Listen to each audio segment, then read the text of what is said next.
Hey guys, it's Jade Bryant with Be On Air News. Thanks for tuning in. Today I had a very tragic story that I wanted to bring to you guys all the way from Orlando, Florida, which isn't that far away from Miami, but I'm actually from Lakeland, Florida, and it's only about an hour away from Orlando. So this story kind of touched base like with home, bro. Like, it's very sad.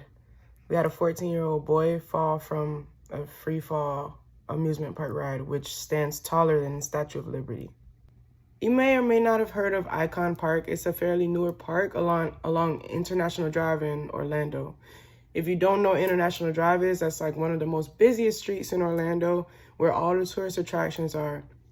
There's a new ride that's over 400 feet tall, which is taller than the Statue of Liberty, and it's called the Free Fall Ride. It's the highest standing free fall ride in the world.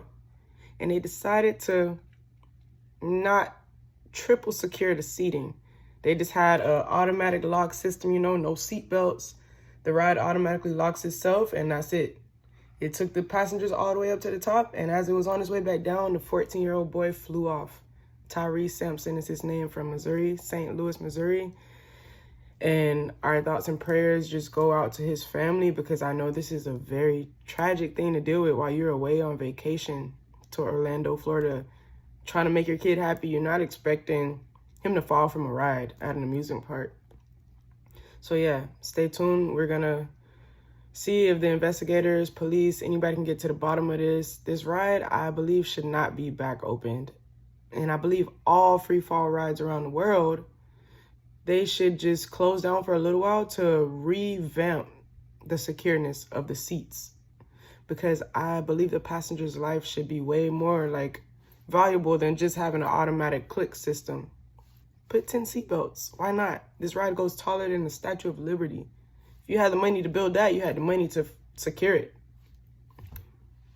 Stay tuned, guys. We got live interviews coming up, actual live footage coming up. Yeah. Rest in peace, Tyrese Sampson. 14-year-old son Tyree was on the free fall ride with two of his best friends. When the ride took off, that's when he was feeling uncomfortable. He was like, this thing is moving. You know what I'm saying? He was like, what's going on? That's when he started freaking out. And he was explaining to his friend was next to him, like, man, I don't know, man. If I don't make it down, I'll say, man, you please tell my mom and daddy I love them. Like, for him to say something like that, he must have felt something. He says his son is 6'5" and 340 pounds. But this one particular ride decided, yeah, we can take you. Come on, get on. When nobody else allowed him to get on the rides. So I wonder what happened between now and then what made him say, come on, you can get on this ride. He says they should have stopped the ride and wants answers. This should never happen to nobody else's child ever again. And if I have something to do with it, it never will happen again. Yarnell says Tyree had an amazing future in football and had hopes of playing in the NFL. 14-year-old young man, he was an honor roll student. The young man had a bright future.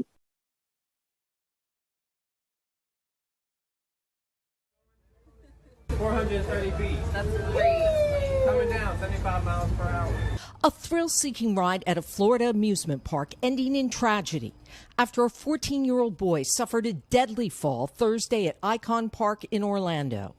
A video appears to show the ride with passengers discussing seatbelts with the crew. Why doesn't this have the little click twist, like the seatbelt? Yeah. And again after the ride begins. Hey, you take the seatbelt on the left side. Seatbelt. Nope. Seatbelt. As the ride plummets toward the ground, the teenager can be seen falling.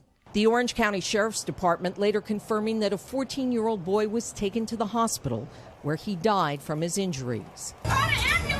After the accident, crew members gathering. You guys are sure you checked it? We did, yeah. A ride spokesperson saying the teenager was in a safety harness. That's what we know at this time. So again, we operate the ride with all the safety precautions in mind. According to its website, Orlando Free Fall stands at 430 feet, making it the world's tallest freestanding drop tower. The ride can accommodate 30 riders when loaded to capacity. This accident comes after another fatal fall at the park. In 2020, a 21-year-old construction worker died after falling more than 50 feet while conducting a safety check on a different ride. This morning, questions about how last night's deadly accident could have happened. Words can't say how we feel. Our hearts go out to the family of this young man, and that's all we can say at this time. And yeah, so that's it at this time. That's what we have. I just wanted to bring more awareness to these rides, these safety features, bro. Like, that is very sad. Like, I'm here fighting tears back, and I've already seen this video a million times. Like, it's still super touching because, like, he was 14 and he was heavy. Like, why y'all let him on the ride? On this brand new ride? Have you even tested it with other people that are that heavy? Like, why he had to be the guinea pig, bro? My heart goes out to you, family of the Simpsons, family of friends, all that. Because this ain't right, man. I hope to God that they get to the bottom of this, and in the future, nobody else will lose their kids on an amusement park ride. Like, we're supposed to be safe on them and, like, just have fun, not die. So it's just like, let's do better, world. Let's do better. Like, once again, this is Jade Bryant checking out Be On Air News. Thank you.